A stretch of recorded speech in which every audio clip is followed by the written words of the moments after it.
I think it's what we find is that you have a lot of very able students from the Midshore region who want to go to college, who understand that college is essential to achieving a level of professional success, but just the resources aren't even there. And even if you're thinking about the kind of tuition that Chesapeake College would cost.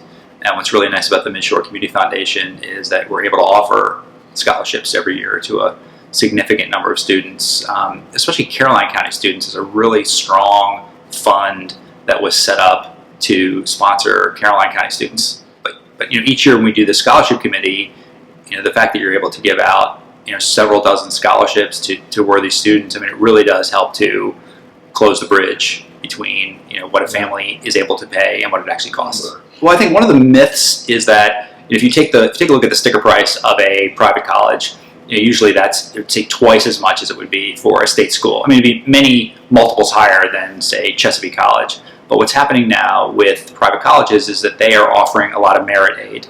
And so a student will come to the Midshore Community Foundation, there might be a $50,000 tuition, but they're getting $30,000 in merit aid. Well, they still have to pay $20,000. It still is the kind of, the costs are still consistent with what you would have to pay to go to a state school. And sometimes and so therefore, a lot of times the funds can help to close the gap between, you're not closing a $50,000 gap, you're closing a $20,000 gap. There are two areas in our culture where inflation has been rampant, in the healthcare sector and in the education sector, right? And so what you're seeing is that in the last 25 years, healthcare and inflation has been growing inflation +3 for 25 years, and so that's a totally unsustainable rate of growth. Yeah. And so I think what we're seeing now is a flattening of educational inflation. In fact, I read an interesting study a few months ago that said that the cost of college the net cost, right, not the published tuition cost, the net cost of college is pretty much no more expensive now than it was in 1990. Yeah, I'm a bit of a contrarian, kind of an economic contrarian about the cost of education. I think that we live in a post-industrial economy. Okay, so in a sense, it's really hard to get ahead unless you have a lot of education, secondary education, post-secondary education. And I can tell you right now, really good schools, really great teaching, low student-teacher ratios, creating a culture of rigor, that's expensive, And so I think parents, to some degree, certainly I'm a parent, and my wife and I save extensively for the education of our children, because I think that we've exited the era where you can graduate from high school and expect that you're going to be able to make a living wage, and so therefore I think in some ways, even though the price of education has gone up, it's actually reasonably consistent with the value that it pays off over time. I think we are very unique as a foundation in that we have a very strong and tight sort of cultural connection between between the 5 counties that the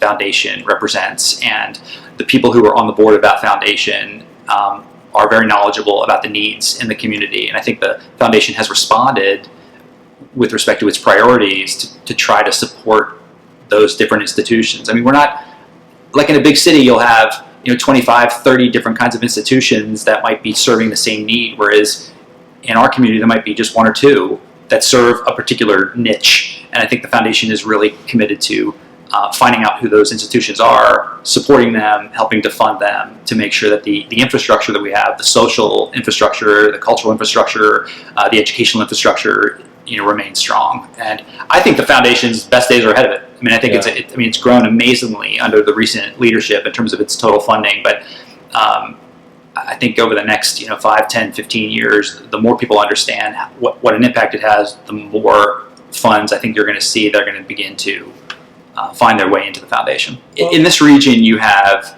in Kent County, you have Chestertown, which is really the center of gravity in that county, and then you have Talbot. You have Easton, which is the center of gravity in Talbot County. And so I think, Caroline and Queen Anne's are just a little different. They're a little bit more spread out. But one thing that I have noticed, and in fact, I think my participation on the board has been part of their outreach effort to make sure that when you're sitting at the table, there's a multi-county voice. and that the needs of the counties are expressed, but they're expressed in a way that people are starting to see the region as this integrated whole. I think Queen Anne's is the trickiest one because it's such a diverse county, and so many individuals in the western part of the county commute to the Western Shore. Yeah. So, but no, I think that it's. I mean, whenever we're at the scholarship committee meetings or at the grants committee meetings, I mean that table is populated by people from all 5 counties. Yeah. Well, I got here 6 years ago, and I think the school has had a 100-year-old tradition of great teaching, of academic rigor, of being a nurturing environment. We've been very fortunate to have a strong board of trustees who have really, I think, created a vision for the school for the 21st century. And that's included some academic programs that have developed. We've gone through this $5 million renovation, which has made the facility really, I think, probably the best private school facility on the Eastern Shore, which I think has been, which has made the school more appealing to applicants.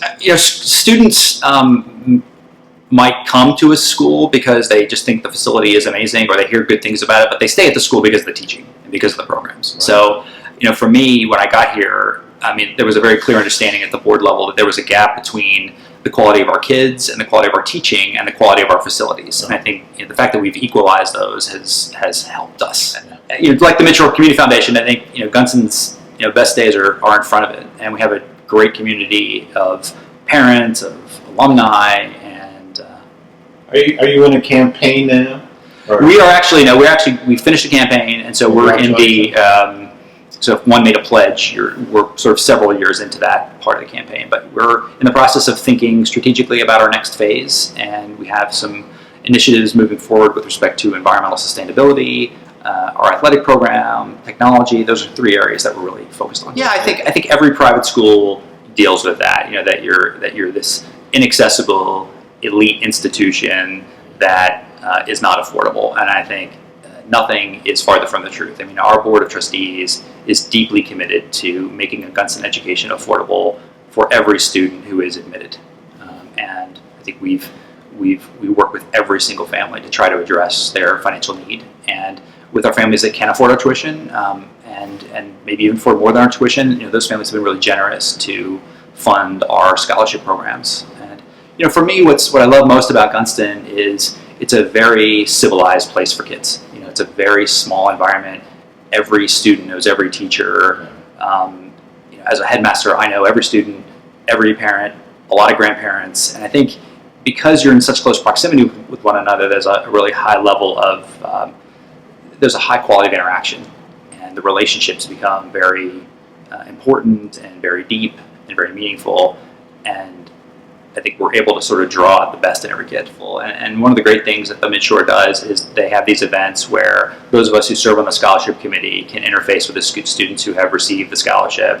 And that's just such a great idea because it really reinforces the importance of the work that you're doing. There are just so many talented, worthy students, and it just seems criminal to me that as a society we can't find the funds to be able to allow those students to achieve to the highest degree that they possibly can educationally.